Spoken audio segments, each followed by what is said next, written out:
Yo voy a aceptar la invitación del doctor Jaime Eduardo y voy a hablar, o más bien a pensar en voz alta, porque creo que si ustedes hicieron el esfuerzo para que el doctor Díez y yo viniéramos a conversar con ustedes, pues de pronto no es para escuchar lo que ustedes quieren que digamos, sino un poco para escuchar unas personas que pueden aportar a este proceso de reflexión de la visión 2025, sin pensar que tengamos la verdad revelada. Porque en nada en la vida, nadie en la vida tiene la verdad absoluta de nada. Nosotros tenemos una experiencia, en el caso mío voy a compartir algunas reflexiones con ustedes que espero que contribuyan a ese debate que ustedes están haciendo a esa visión 2025, sin pretender, por tanto, que esa sea o que lo que yo reflexione sea lo que tienen que hacer. Solo quiero que sepan que lo hago con cariño, porque quiero mucho al Tolima. Trabajé en el plan de desarrollo turístico del departamento y hace mucho tiempo estoy vinculado por relaciones de amistad con esta tierra, así que las cosas que voy a decir son con cariño y espero que así las entiendan. Para trabajar esta reflexión en la cual me dijo Marta que tenía 45 minutos,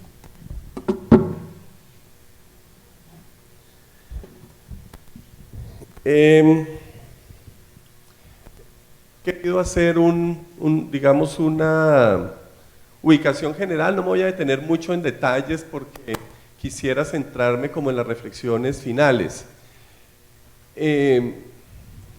Yo le agregaría a lo que dijo Marta sobre la importancia del turismo, que somos un sector muy difuso. Un sector muy difuso y por tanto muy difícil de medir. Y como somos muy difíciles de medir, no nos paran bolas los gobiernos. Porque es muy fácil medir el arroz que exporta el Tolima, las flores, eso se puede contar. Y las metemos y las pesamos y las mandamos.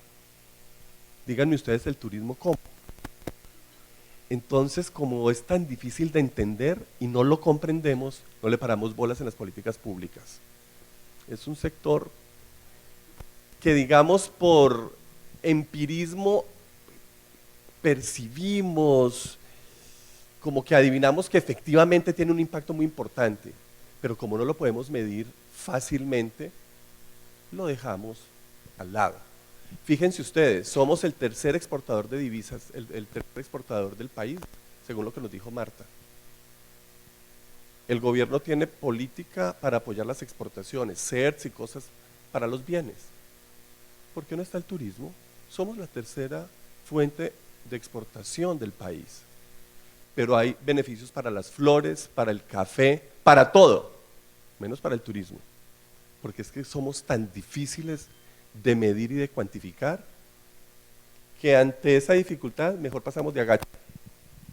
Entonces, lo que yo quiero decir es que somos un sector que tiene que ver con todo. Y la verdad, por supuesto, yo soy defensor del tema. Y ustedes tendrán que recibir lo que yo diga con beneficio inmediato. Porque habrá gente que diga aquí, pues claro, pues si toda la vida trabajó en turismo, no va a venir a hablar mal del turismo. Voy a hablar bien del turismo y voy a defender el sector porque vivo de él, me formé en él, llevo muchos años trabajando en él. Ese sector tiene que ver con toda la vida de una región. Y les quiero contar una cosa que me parece muy significativa. Siempre voy a Cali a final de año, porque tengo familia en Cali, y me voy en carro, me fascina viajar en carro.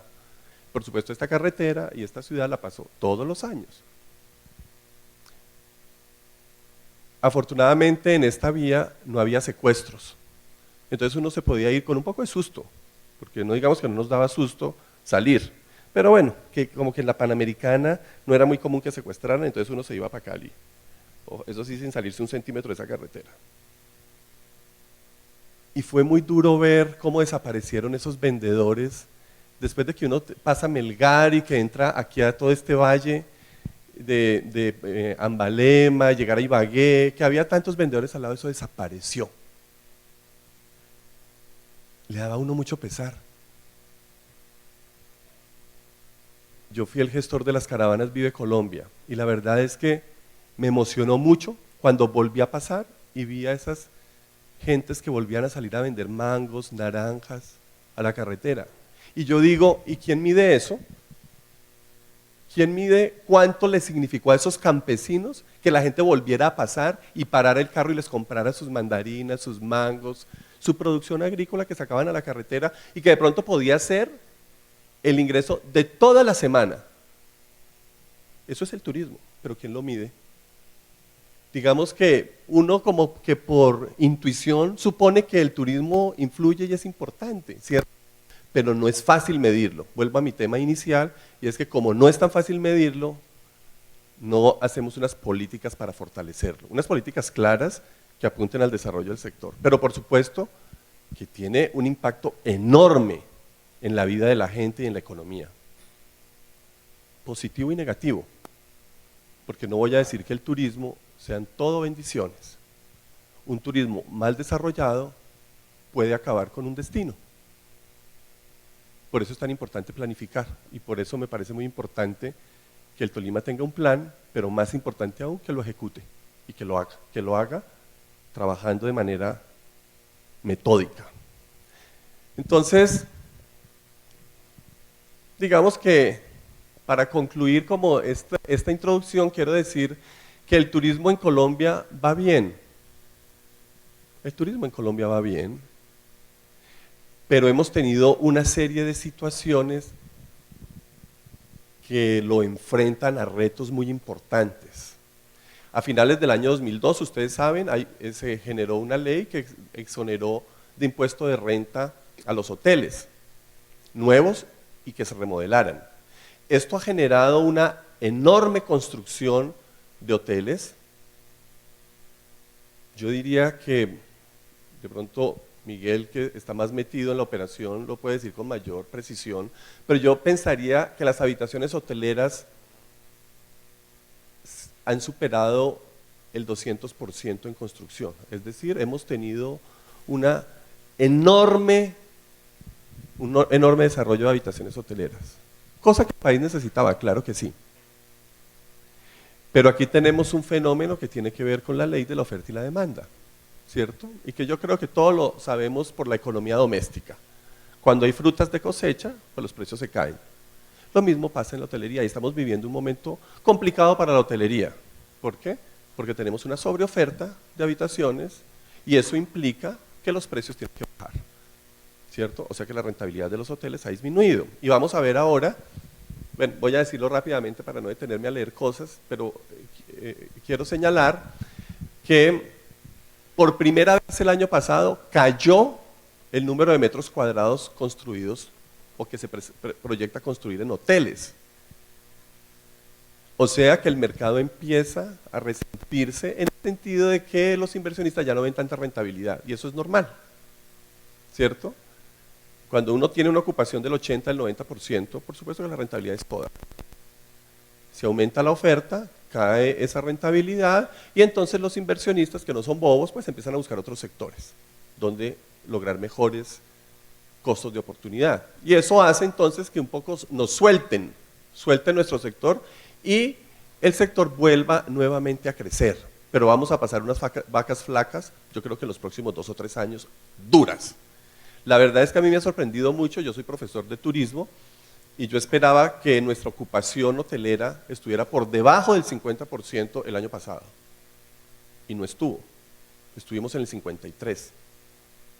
Lo cual quiere decir que no ha sido tan dramática la caída de la ocupación. Yo la esperaba más alta, porque la oferta ha sido explosiva. Pero eso significa que los inversionistas y los hoteleros van a tener que ser muy ingeniosos para lograr unas ocupaciones que no van a ser como antes, van a tener unos años difíciles, yo creo que estos 2 o 3 años, hasta que el mercado nuevamente se estabilice, porque la demanda sigue creciendo, lo que pasa es que no crece al mismo ritmo.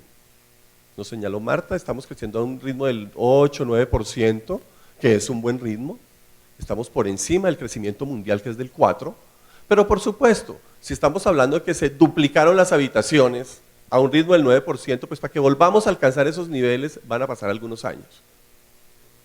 Y mientras tanto, la construcción de hoteles se irá deteniendo, lo cual permitirá que nuevamente aumente la ocupación y lleguemos a unos niveles de rentabilidad nuevamente interesantes, y el ciclo volverá a repetirse, porque en la medida en que el sector vuelva a ser interesante, pues nueva gente querrá invertir en el mismo y así sucesivamente. Es como un péndulo. Por supuesto que esa mayor oferta ha generado caída en los ingresos hoteleros, no solo porque se han tenido que repartir la demanda, sino porque han bajado precios. Porque obviamente cuando hay mayor oferta, la gente tiene que bajar precios para un poco defenderse en el mercado. Eso es, digamos, una consecuencia de ese efecto de oferta y demanda. Quiero señalar que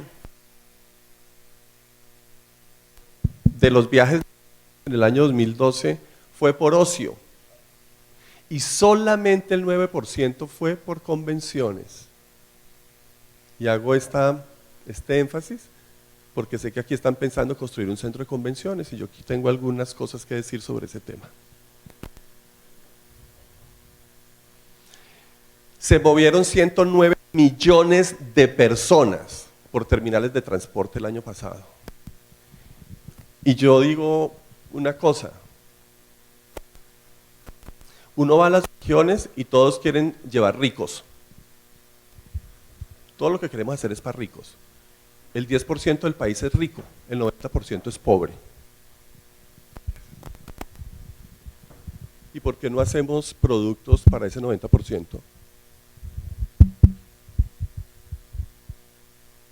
Como si esa gente no comiera, no gastara, no fuera a los parques. Los estudios indican que la gente llega a diciembre y hace lo que sea por salir de vacaciones. Empeñan las tarjetas de crédito, lo que sea, salen de viaje. Y no tenemos productos para ellos.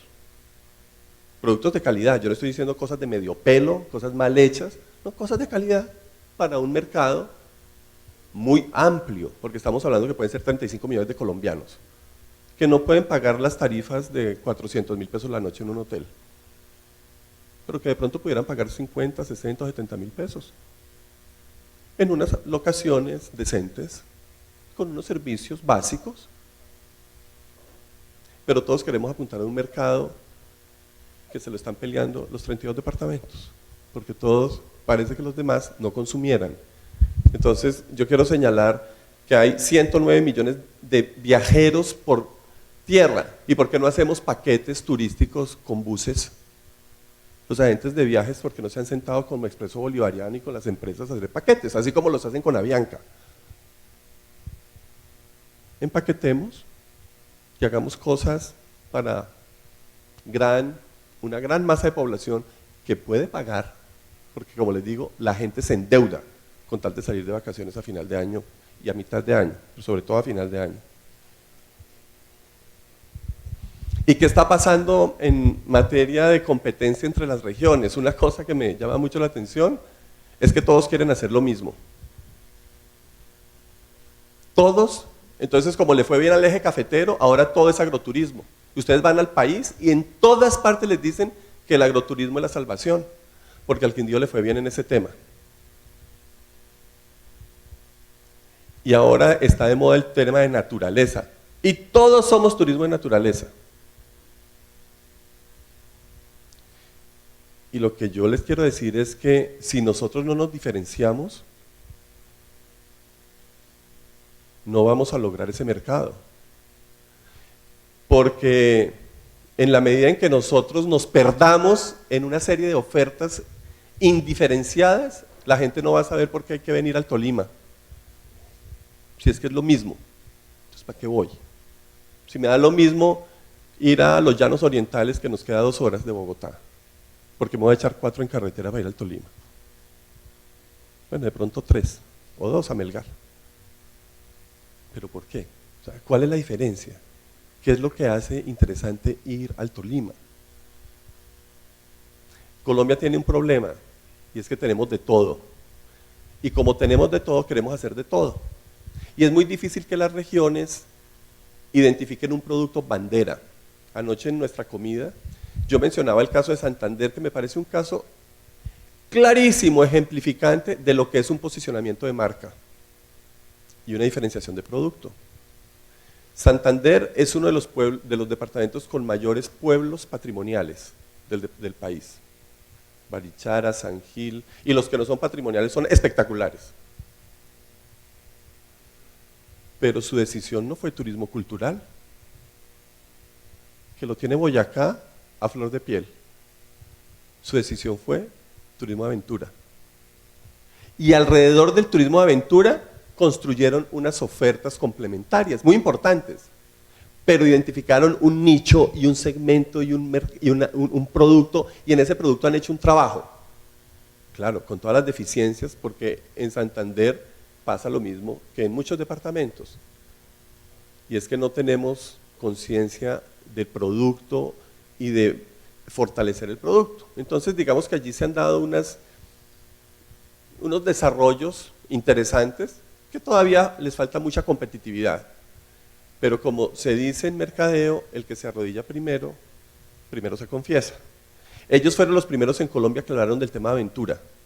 Todos los departamentos de Colombia tenían ese potencial, porque nosotros, como les digo, tenemos ese problemita, tenemos de todo. Pero fueron los primeros que dijeron, vamos a concentrarnos en aventura. Y hoy uno dice Santander y la gente dice el eslogan, Tierra de Aventura. O sea, Santander es el departamento de la aventura en Colombia. Independientemente de que todos los demás, como a ellos les fue bien, lo quieran copiar. Porque lo que les estoy diciendo, vemos que a otro le fue bien, entonces copiamos. Entonces ahora todos son de aventura. Y todos hacen rafting y parapente. Pero el que lleva la delantera es Santander. ¿Quiere eso decir que Santander descuidó sus pueblos patrimoniales? No. Llevan a la gente a San Gil y de San Gil le dice vaya a Barichara. Visite el mismo pueblo de San Gil, Girón, que es bellísimo, Pinchote, bueno, tantos pueblos lindos que tiene Santander. Y coma la comida típica, y vaya aquí, y vaya allá, ya hicieron su parque el Chicamocha. Tienen una serie de actividades y de atractivos complementarios que agregan valor a ese producto que los identifica. Lo mismo el Quindío, como señalé, con su tema de las fincas. Fincas en Colombia, todos hemos crecido en fincas porque todos somos campesinos. Creo que difícilmente alguien puede decir que es hijo o nieto de gente que no sea campesina. En Colombia todos nuestros ancestros vivieron en el campo. Tenemos ese tema de las fincas en la cabeza, y yo creo que por eso le he ido también al Quindío. Porque en el fondo, aunque hayamos nacido en las ciudades, todos añoramos el campo, por nuestros abuelos o por nuestros padres. Siempre volvían al campo, tienen reminiscencias cuando íbamos a la finca, cuando estábamos en la finca, etc. Pero fincas en Colombia toda la vida. ¿Qué hizo el Quindío? Dijo, esto es un producto. Esto que antes nadie se había imaginado que podía ser un producto, lo volvieron un producto. Y como acabo de decir, el que primero se arrodilla, primero se confiesa. Y hoy el departamento del agroturismo, pues es el Quindío. Así todo el mundo lo quiera copiar. Y otro tema es el de los centros de convenciones. Yo personalmente pienso que hay una política errada en ese tema. El gobierno sacó un documento COMPES, como en el año 2009, promoviendo la creación de centros de convenciones. Y hoy tenemos una explosión de centros de convenciones en el país. Le decía yo al doctor Díez esta mañana una cosa que me parece absurda. Boyacá tiene el centro de convenciones que lo administra Estelar, el hotel, bueno, que lo administra, que son dueños de él, y están trabajando, y lo van a hacer, un centro de convenciones en Villa de Leyva y otro en Tunja. No logran llenar el de Paipa, y ahora van a hacer uno en Tunja y otro en Villa de Leyva. ¿Y eso quién lo va a llenar? Acaban de hacer uno en Cali. Acaban no, hace 6 años. Creo que le metieron 40 o 50 mil millones de pesos. Y vimos en las noticias ayer o antier que el Fontur, el Fondo de Promoción, les dio 3 mil millones de pesos para unas cocinas. Y yo digo, ¿y cómo hacen un centro de convenciones sin cocinas? ¿A quién se le ocurre hacer eso? Pero bueno, lo hicieron así, sin cocinas. Pero a 2 horas en Popayán van a hacer otro. Popayán, a donde llegan vuelos de 50 pasajeros. además centros de convenciones dizque para 2.000 y 3.000, porque un centro de convenciones de menos de 2.000, nadie se baja de ahí. Cuando el 80% de las convenciones están entre 300 y 500 personas en el mundo. Pero no, hay que hacer es unos elefantes blancos de 3.000 y de 4.000 personas. Sí, es posible que venga la Asamblea del Vida a Colombia, una vez en la vida, ¿cierto? Entonces hacemos un centro de convenciones para una asamblea que se hace una vez en la vida. E invertimos miles de millones de pesos en centros de convenciones que no van a tener su capacidad instalada al máximo de utilización. Aquí en Ibagué, y por eso voy a hablar con mucho cariño, pero lo voy a decir, ustedes tienen un centro de convenciones en la gobernación. Hoy pregunté, oye, ¿y ustedes por qué están empeñados en hacer el centro de convenciones en Ibagué? Si yo recuerdo que aquí hay un centro de convenciones en la gobernación. No, Gustavo, es que eso no se puede, es que no sé qué, está terrible, no sé qué. Yo le dije, entonces se van a gastar 40.000 o 50.000 millones de pesos haciendo uno, ¿y por qué no arreglan ese? Pues vale 5.000, arreglarlo. Pónganlo, Pepito. Pónganle las últimas ayudas tecnológicas, tápenle las goteras, quítenle, parece que están tapadas las cañerías. ¿Cuánto vale eso? 5.000 millones. Pero es un buen centro de convenciones, el de Ibagué, porque yo he estado allí. ¿Y por qué no arreglan eso? No, porque ya se les metió a los políticos que hay que hacer uno, porque la nación les va a dar una plata. Es posible que la nación les dé la plata, pero la pregunta que yo le quiero dejar al auditorio es, ¿quién va a llenar ese centro de convenciones? ¿Cuál es el trabajo que hacer cuando tenemos en Bogotá 4 horas, que Corferias va a ser un megacentro de convenciones espectacular? Ustedes compiten, digamos que en convenciones compiten todas las ciudades. Medellín tiene, además ha hecho un trabajo muy interesante, tienen un muro de convenciones, que aquí también lo tienen, pero en Medellín han hecho un trabajo muy interesante, y esos paisas se han unido bastante y han hecho un trabajo muy técnico para llenar esa ciudad de convenciones. Está Cali. Tienen a Armenia. Armenia está a 2 horas de aquí, centro de convenciones. Y acaban de invertir no sé cuántos miles de millones para adecuar el de Pereira. Y también quieren hacer el de Melgar. Yo lo que les quiero decir es, piénsenlo. Piénsenlo. Que es que el centro está en la gobernación y que no sé qué, y bueno, lo que sea.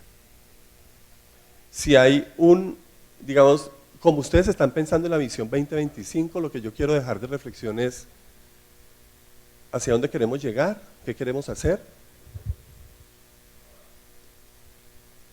Y si es una decisión del gobierno y de la ciudadanía impulsar las convenciones en Ibagué, pues será una decisión de la gobernación organizar ese centro, dárselo a un particular, ese sí para que lo opere, porque una cosa también un poco soñadora es que todo el mundo dice que va a ser los megacentros de convenciones para que los administren los particulares.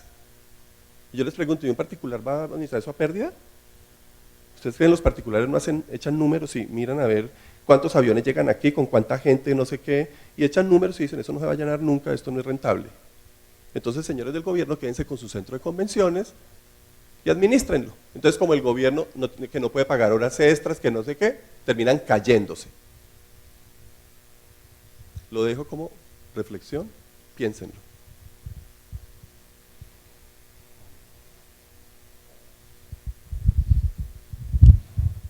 Para este trabajo que hicimos del plan de desarrollo del Tolima, quisimos trabajar bajo la metodología de Klaus and Ritchie, 2 teóricos norteamericanos discípulos de Porter. Me pareció muy interesante encontrarme este planteamiento de Klaus and Ritchie porque es un planteamiento para turismo. Porter, que es el padre de estos temas de competitividad, analiza su diamante y digamos que uno ahí como que trata de meter turismo y le toca hacer algunos esfuerzos porque no está pensado para turismo.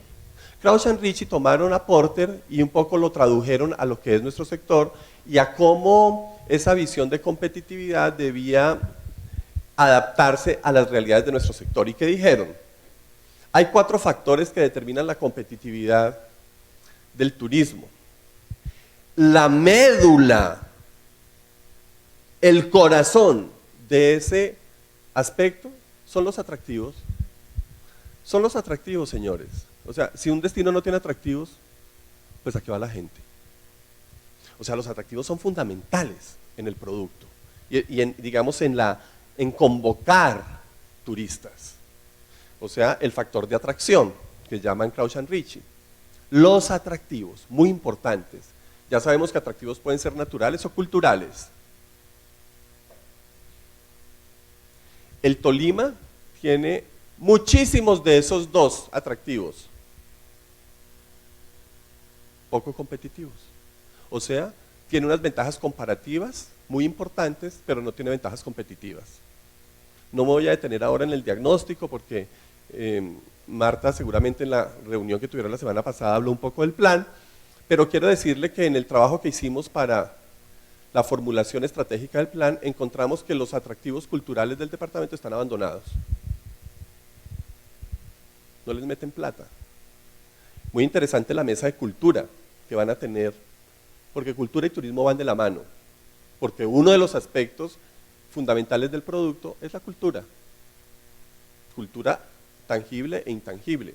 Pero la tangible del Tolima, abandonada. Ese panóptico, yo hacía parte del Consejo de Monumentos Nacionales en representación del ministro. Me tocó en un consejo aprobar los recursos para el panóptico de Ibagué y creo que todavía no han podido terminar. Llevan como 15 años en ese tema. O sea, no hay una conciencia de preservación de nuestro patrimonio, de poner en valor el patrimonio para el turismo. No quiere decir que el patrimonio no sea importante per se, lo es per se, pero por supuesto, si nosotros ponemos en valor ese patrimonio para el turismo, podemos lograr que el turismo se vuelva una herramienta de conservación y de generación de recursos para ese patrimonio. Y volvemos a un círculo virtuoso donde el turismo contribuye a generar recursos para la preservación y mantenimiento del patrimonio. Pero tenemos ahí, digamos, una situación compleja. Y en el caso de los recursos naturales, yo creo que el Tolima nos va a dar una gran lección en ese tema con la manifestación popular de piedras y el tema de la minería en el departamento. Un tema muy sensible. Yo voy a decir lo que pienso. No he visto la primera explotación minera respetuosa del medio ambiente. Así digan lo contrario. Así nos quieran decir que turismo y, y carbón y todas esas cosas van de la mano, que esos son amiguísimos. Mentira. Le decía yo a Miguel que tienen un hotel en Santa Marta, en esas playas que eran las mejores playas de Colombia, eran las playas del Magdalena. Vayan y báñense, ustedes seguramente han ido. Sale un untado de una resina que bota el polvillo del carbón. Y las playas están todas contaminadas de carbón. Y para no ir más lejos, en enero, una barcaza de carbón se hundió de una multinacional y quisieron tapar el tema. Que si no es porque alguien tomó una foto y la filtró a los medios, eso hubiera pasado desapercibido. Entonces que no me vengan a decir que es que son los mejores cuidadores del medio ambiente y que eso hacen un trabajo maravilloso para preservarlo.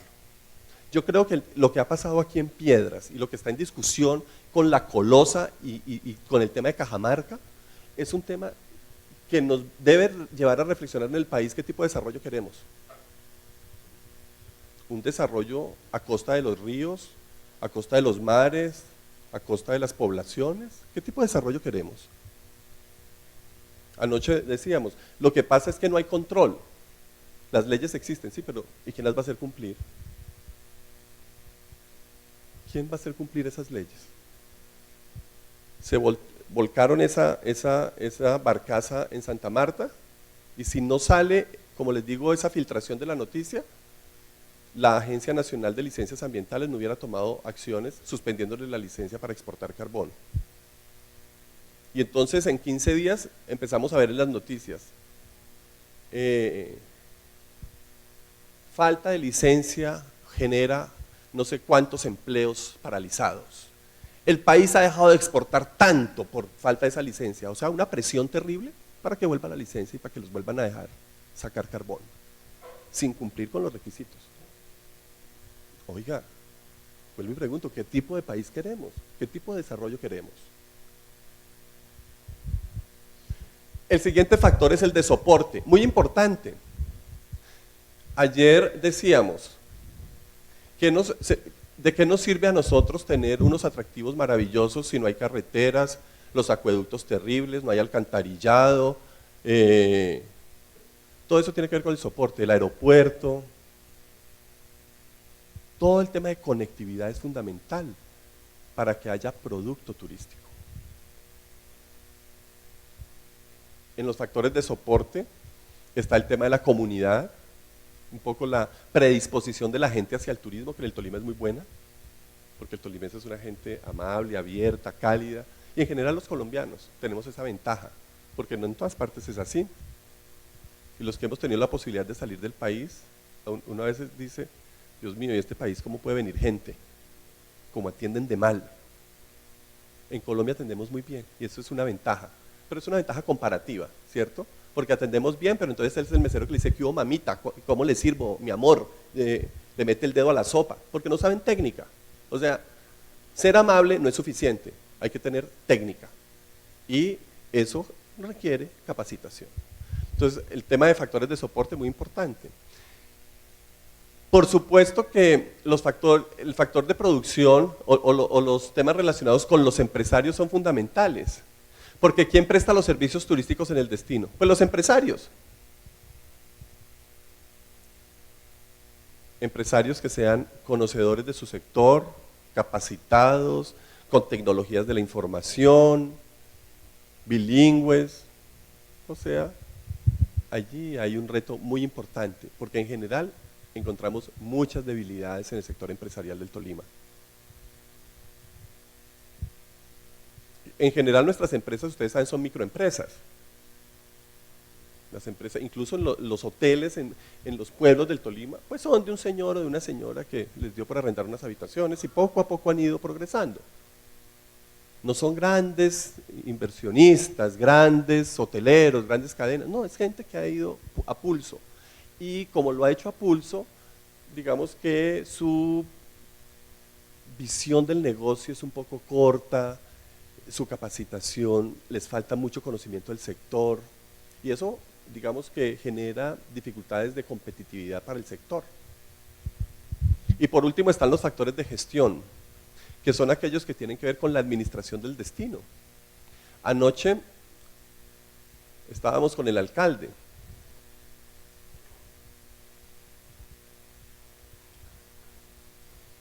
y el alcalde le decía al doctor Díez, pero ayúdenos, ustedes que son los del sector privado, ayúdennos a pensar a ver qué hacemos en el Tolima. Y entonces yo le dije muy respetuosamente, alcalde, ¿y para qué si ustedes no hacen caso? Uno le dice al sector público, hagamos esto de esta manera, no paran bolas. Nosotros terminamos el plan de desarrollo turístico del Tolima hace un año. Miremos qué se ha hecho.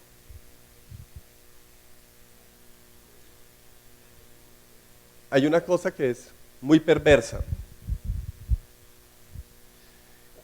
Lo voy a decir a nivel nacional y seguramente a nivel departamental y a nivel municipal pasa.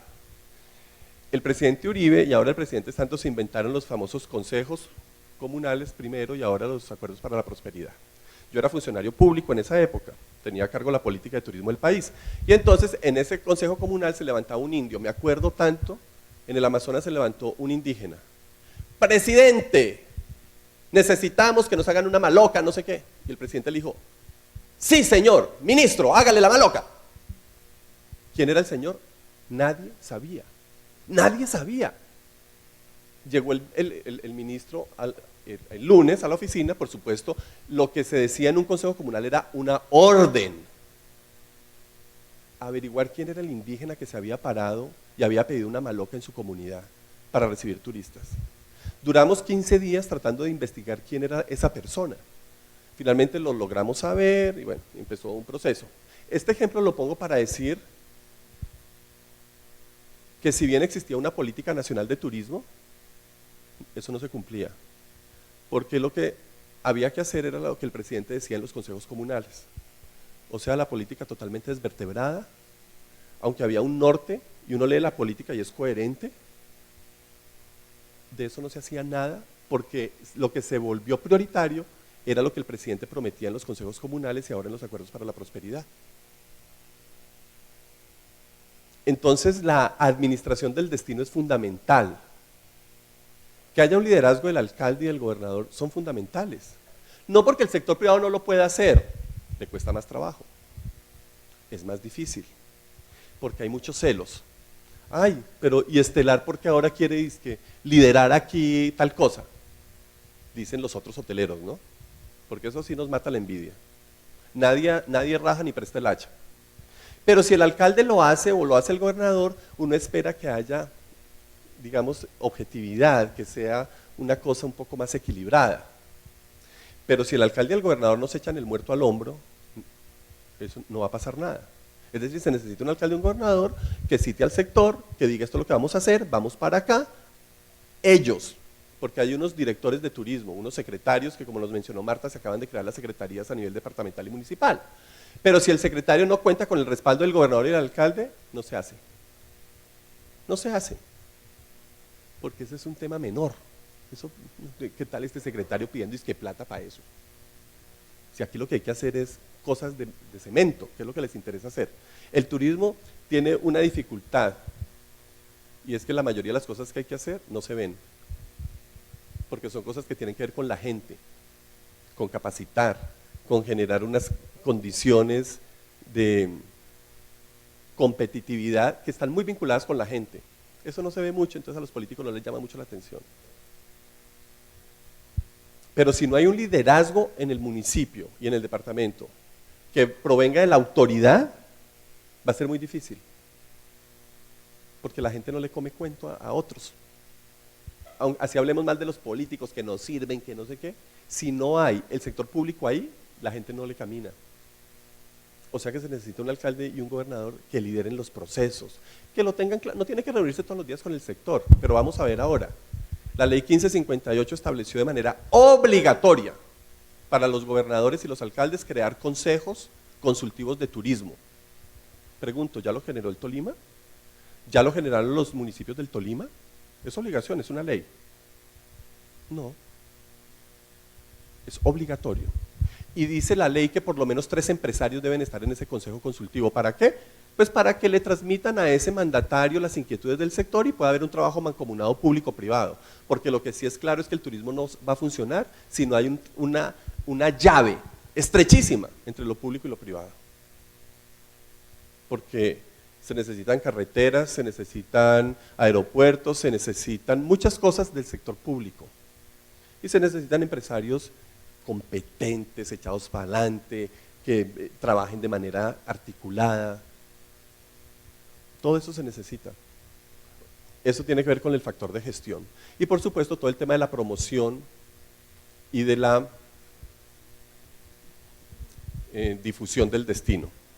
Todo esto entonces para decirles que efectivamente en el Tolima existe un plan de desarrollo departamental, un plan de desarrollo turístico que, como ya se me acabó el tiempo, no voy a mencionar en qué consiste.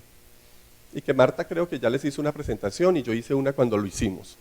Entonces aquí está, el plan plantea unos clústeres: Ibagué Ciudad Región, Melgar, Honda, Prado, Ambalema, la Ruta Mutis, la Ruta del Río Magdalena, el Parque de los Nevados, las Ruinas de Armero, que es un proyecto del ministerio, y hay unos diagnósticos que los voy a pasar a 1000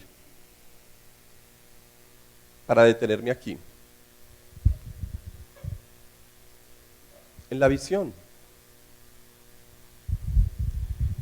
yo quiero decirles que lo primero que ustedes tienen que trabajar es su producto, porque uno no sale a vender lo que no tiene. ¿Qué va a vender el Tolima? ¿Cuál es el producto del Tolima? Tenemos que definir el producto. Acuérdense que el producto es la unión de atractivos y facilidades.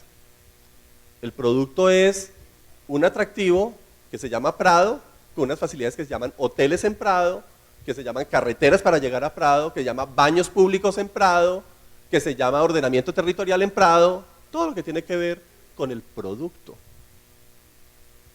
O sea, no es solamente hacer afiches de Prado e inundar a Bogotá con postales de Prado. Porque ¿qué va a pasar? la gente se va a motivar porque esa represa es espectacular. Y llegan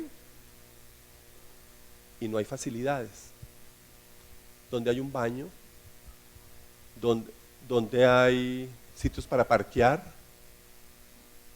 Yo fui a Prado, la última vez que fui hace 2 años, no sé si habrá cambiado, pero voy a decir mi percepción, y no fui fui entre semana. Encontré una serie de sancocherías alrededor de ese parqueadero. Y digo sancocherías en un tono un poco, digamos, para llamar la atención de que no eran cosas competitivas. Yo no digo que no se venda lechón en Prado, es la gastronomía típica del Tolima. ¿Y por qué no se pueden hacer unas caseticas bien organizadas, una cosa bonita, que a uno le dé gusto llegar, que no tenga la música a todo volumen? Porque Prado es ecoturismo. ¿Y qué tal ecoturismo con esas cosas a todo volumen? ¿Cuál ecoturismo? Eso no es ecoturismo. Entonces, ¿qué queremos vender? ¿Cuál es el producto que queremos?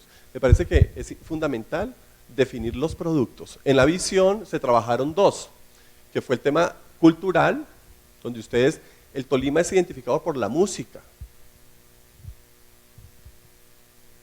La música no significa solamente garzón y collazos, porque entonces los jóvenes no van a venir.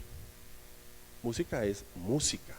O sea, hay muchas manifestaciones musicales, y si el Tolima se quiere posicionar en ese tema, hágalo con todas las formas de música y digamos, genere toda una oferta musical con música culta, con música para jóvenes, con música no sé qué. Posiciones en el tema musical, porque ustedes tienen ya ese imaginario colectivo. La gente identifica el Tolima con Ibagué, capital musical de Colombia. Ayer hablábamos, llegue a Ibagué y pida, quiero ir a un sitio donde me ofrezcan música. No hay. No hay. Y es la capital musical de Colombia. Entonces, no hay coherencia. Ofrecemos unas cosas que no tenemos. Entonces, lo primero es definir el producto. Y el producto significa trabajar en los atractivos, o sea, poner en valor esos atractivos, recuperar el patrimonio, recuperar los sitios naturales, poner senderos, hacer todo lo que significa poner en valor los atractivos y también las facilidades. Definir nichos de mercado. ¿A quién le vamos a vender? ¿Cuál es nuestro público objetivo? ¿A quién queremos llegar? Eso es importante definirlo. Esa gente a la que queremos llegar, ¿qué le gusta? ¿Qué espera encontrar? ¿Cuáles son las cosas que las motivan para nosotros organizar nuestra oferta? Y la marca región que nos identifique. Los sectores público y privado trabajarán de manera articulada. Vuelvo y repito, fundamental. La academia ajustará sus programas para dar respuesta a las necesidades del sector. Desarrollo por competencias, plataforma tecnológica, la aplicación de las normas técnicas sectoriales. Lo que encontramos es que los empresarios no saben que eso existe. Y quiero decirles una cosa, la ley 1558 estableció que las normas técnicas sectoriales de sostenibilidad son obligatorias. O sea, los empresarios tienen que certificarse en normas de sostenibilidad. Es obligatorio. ¿Cuándo lo irá a empezar a exigir el ministerio? No tengo ni idea. Pero tenemos que empezar a prepararnos. Tenemos que empezar a trabajar para que los empresarios empiecen a introducir los criterios de sostenibilidad. Pero por el momento, lo que les quiero decir es que en el diagnóstico salió que ni las conocían. El tema del involucramiento de la comunidad en la actividad turística. Y hay una serie de propuestas. Diseño de producto, alrededor del tema de naturaleza, deportes y aventura, avistamiento de aves, el tema cultural e histórico, producto musical, clubes de producto, el soporte, todo lo que tiene que ver con conectividad, patrimonio inmueble, la seguridad, ordenamiento territorial. Ese sí que me parece importante, el ordenamiento territorial, que no le paramos muchas bolas, pero es que recuerden que el turismo se desarrolla en un territorio. Y les quiero decir una cosa, hace unos 3 o 4 años fue un empresario a verme a mi oficina. Me dijo, Gustavo, yo tengo una posibilidad de hacer un desarrollo en Prado. Quiero que lo conozca. Entonces yo vine a Prado y encontramos que el POT de Prado no dice nada sobre Prado. Imagínense, ¿qué puede pasar aquí? Ustedes salen a promover Prado, ¿cierto? Vengan a Prado, es la maravilla, el mar interior de Colombia. Y llegan los inversionistas como locos y resultan pavimentando Prado. Porque no había un plan que dijera, así es como queremos el desarrollo en Prado. No es como ustedes nos los impongan. Porque si ustedes no planean, el mercado termina imponiéndoles a ustedes las condiciones y eso no puede ser. No puede ser que el mercado defina qué es lo que es el Tolima en materia de turismo. Ustedes deben definir qué quieren ser ustedes y con base en eso, vengan, ahora sí. O sea que es muy importante que Prado en su POT defina qué se puede hacer y qué no se puede hacer en esa represa, hasta dónde se puede construir, qué tipo de alturas, cómo va a ser el tema del tratamiento de aguas, que no resulten botando todas las aguas servidas a esa represa. Todo ese tema tiene que estar definido en un POT. Pues no existe. Increíble, no existe. La mayoría de los POTs de Colombia no contemplan el turismo. ¿Por qué no declarar la represa de Prado zona de desarrollo turístico prioritario? La ley de turismo contempla esa posibilidad y dice que el desarrollo turístico primará sobre cualquier otro uso que más adelante se decrete y que no sea compatible con la actividad turística. Eso requiere un trabajo del consejo, del alcalde y de la gobernación, por supuesto, para lograr que realmente Prado se preserve. Porque ahora que ya volvió la seguridad a Prado, volverán las inversiones. Y empezarán a aparecer cositas, y cositas, y cositas. Y cuando menos piensen, le pasa lo de los cerros de Bogotá, que a uno le da mucha tristeza. Va uno, pasa de la calle 100 y ya esos cerros, todos pavimentados. Y no ha habido poder humano que detenga esa urbanización de los cerros de Bogotá. Si ustedes no se ponen las pilas, con su principal atractivo que es Prado, les va a pasar lo mismo.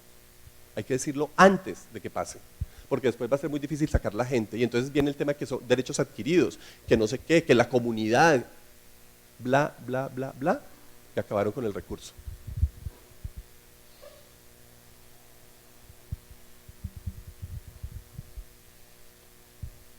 Este plan, y aquí quiero cerrar, significa que en 4 años hay que invertir 21.000 millones de pesos. O sea, señores, el turismo no sale silvestre. Claro, puede salir silvestre con todos los efectos negativos que conocemos. Si planificamos, eso cuesta 21.000 millones de pesos para los 4 años, significa 5.000 millones de pesos al año, significa, de acuerdo con unos calculitos que hicimos, porque identificamos quiénes podían financiar las propuestas que trae el plan, que a la gobernación le corresponde asignar 5.000 millones de pesos en 4 años. 1.250 millones sin la infraestructura, sin las carreteras, sin esas cosas importantes. 1.250 millones de pesos. Oiga, ¿será que eso es mucha plata para un sector que se considera o que se está pensando que es una de las apuestas productivas del departamento? ¿1.000 millones de pesos? Uno la verdad es que dice, por Dios, ¿cómo van a decir que eso es plata? Para un sector que tiene tanto impacto económico y social. ¿Y cuánto las alcaldías? 1.529. Las alcaldías, no la divagué, las alcaldías, hay como 17 alcaldías vinculadas. Dividan 1.527 entre 17, les da peso. Pero los alcaldes dicen que no hay plata. No hay plata para eso, pero sí hay plata para tirársela en todo lo demás. Esto es un trabajo serio. Yo no digo que hay que hacer esto. Lo que les quiero decir es que hay que planificar. Este u otro. Pero definan un derrotero. Y pónganle presupuesto, porque el turismo, como una apuesta productiva, no se va a desarrollar si no hay plata.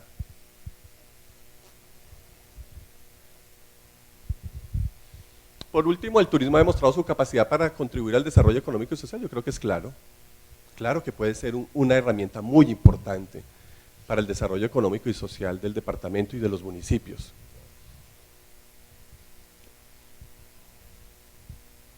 Pero necesitamos ser competitivos. No basta tener ese bellísimo cañón del Conveima, que es una de las cosas más espectaculares que tiene este departamento.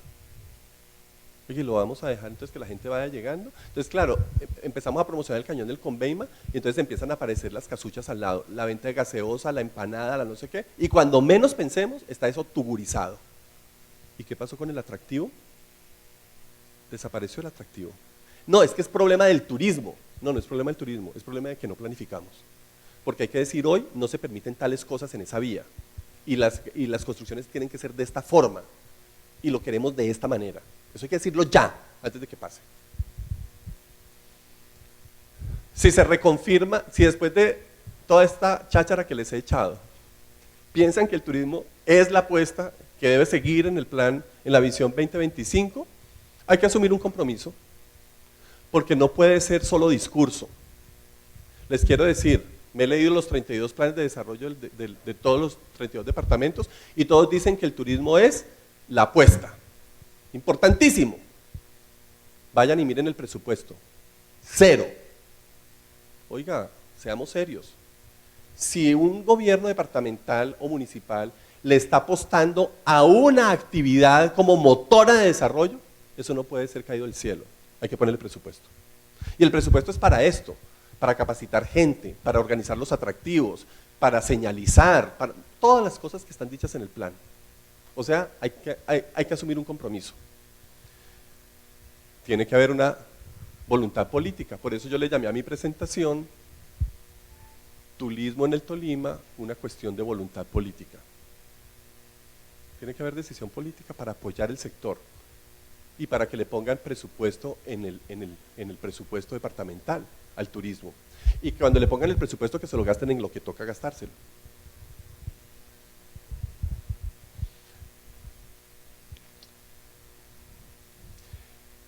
También es muy importante la gestión, que yo estoy seguro que las secretarias, tanto departamental como municipal, la harán.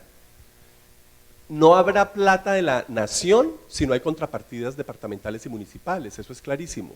Todos los recursos del Fondo Nacional de Turismo se entregan con base en contrapartidas. O sea, si el gobierno no tiene recursos locales, no va a haber plata de la nación. Hay que poner la platica. Trabajar en el desarrollo de producto, invertir, capacitarse y ofrecer calidad a los empresarios, y la comunidad convertirse en aliada para impulsar el desarrollo del destino. Con esto entonces cierro mi intervención. Muchísimas gracias, Marta.